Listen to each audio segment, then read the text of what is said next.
David here with Figboot on Pens, back again with another fountain pen review. Since this week, the latest Star Wars film, The Rise of Skywalker, premiered, I felt it would be appropriate to share with you a Star Wars pen from Cross, which is their Townsend Chewbacca model. What I'm going to do today is discuss a bit about Star Wars, go over the parts and features of the Cross Townsend Chewbacca, talk about what I care for and what I don't care for about it, show some measurements, size comparisons, and provide a writing sample. Thanks go out to Applebaum for providing this pen on loan for review. On a side note, I know I have a couple of marks on my cheeks. I recently went to the dermatologist for my annual exam, and there were a couple of spots that they blasted, so it'll take a few days for them to heal. If you don't already, I would encourage you to get an annual checkup to ensure that your skin, which is the largest organ in your body, stays healthy. The pen arrives in this festive box with Chewie and the Star Wars logo.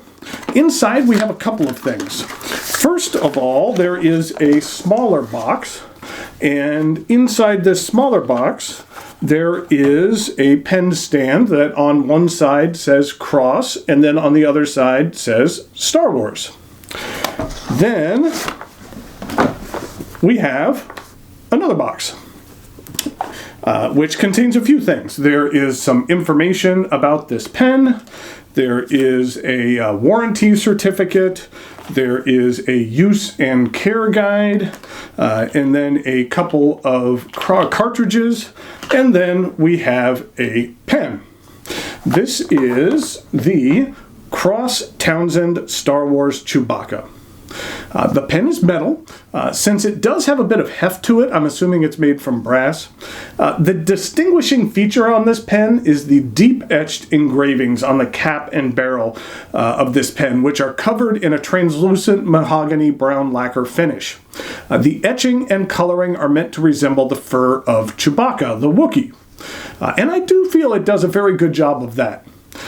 And then all of the trim on this pen is 23 karat gold plated. Let's start by taking a look at the cap.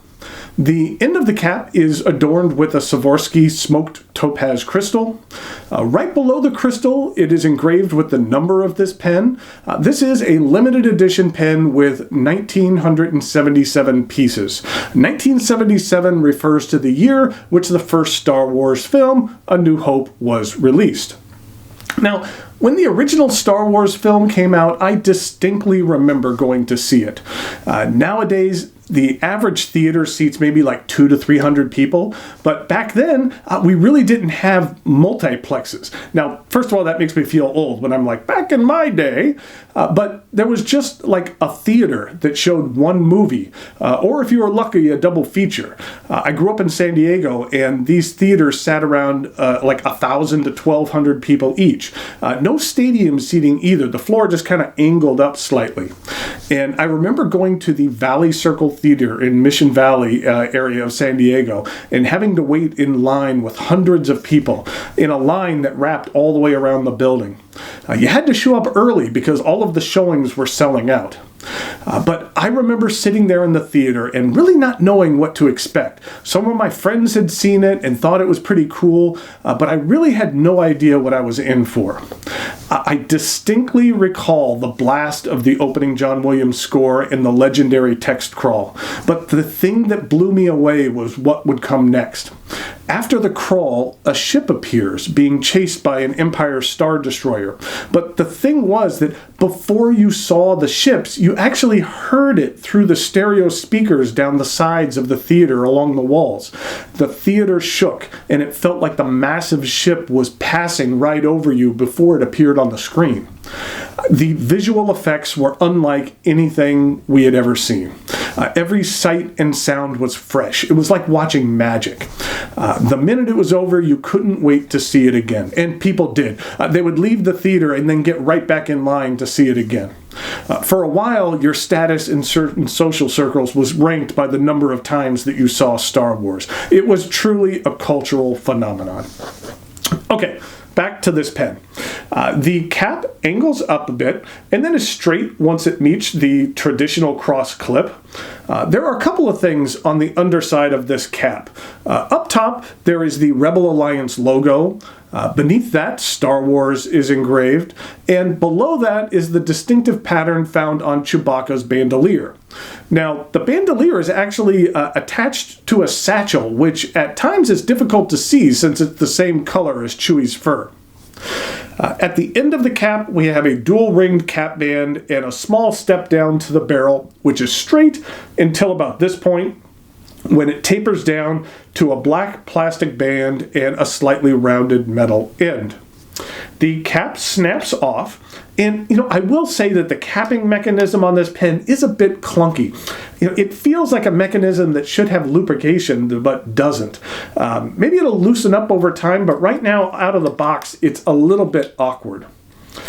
Once you actually remove the cap, there is a very nice 18 karat gold nib. While it's not the largest nib, I feel that it's size appropriate for this pen, which is thin itself. Then this nib is available in either fine or medium. And then here's a look at the plastic feed. The thin resin section begins with a steep flare and angles up until it reaches the barrel. Since this is a snap cap, there are no threads.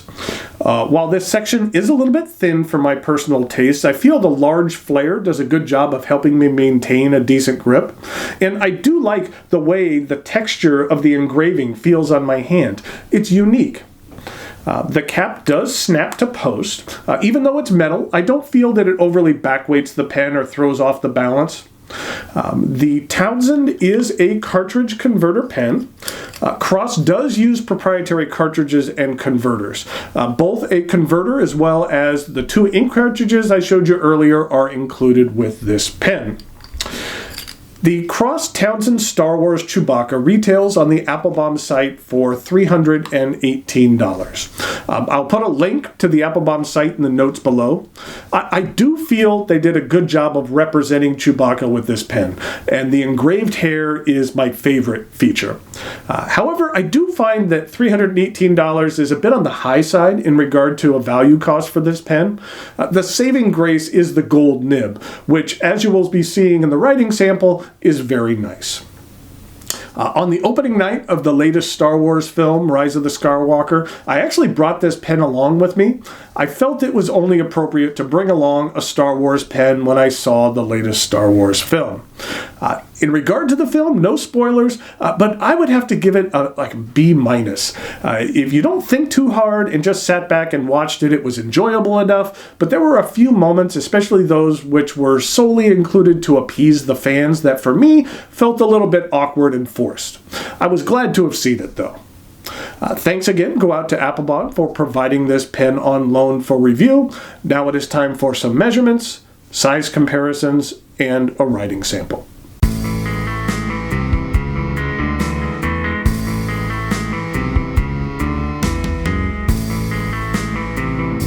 Here we go with some size comparisons for the Cross Townsend Star Wars Chewbacca. First of all, here it is with a Schaefer Retro Pop, and this is the R2-D2 edition. Then here it is with a TWSBI VAC 700, and here it is with a Lamy All-Star, and another Lamy. This is the 2000, the stainless steel model. And then finally with a Conklin Durograph.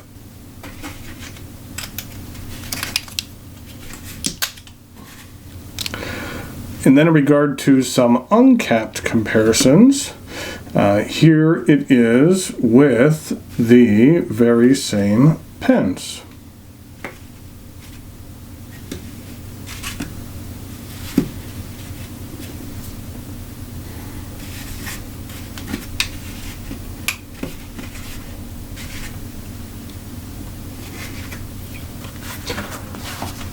So here we go with the writing sample for the Cross Townsend Star Wars Chewbacca.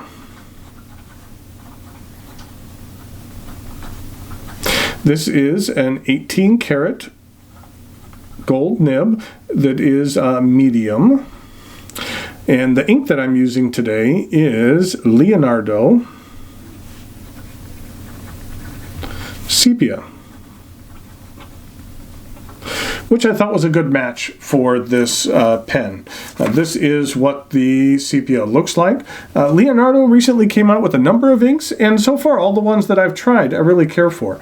Here it is in comparison with Diamine Raw Sienna, which is a little bit darker, and then something that's a little bit closer is Califolio Inca Sol. These are the bottles that the Leonardo inks come in. They are a real nice 40 milliliter bottle that you could fit just about any pen in. It has a nice wide mouth, and like I said, I like their so far I like the Leonardo inks a great deal. So in regard to the rest of the writing sample,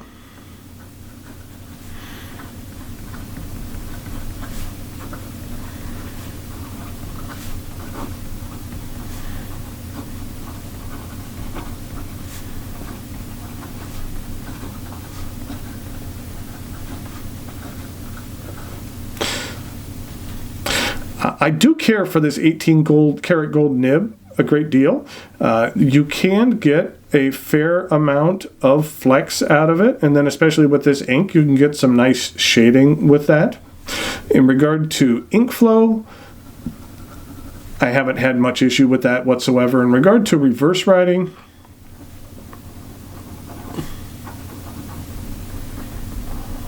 it's a little bit on the sharp side, and in regard to some fast writing,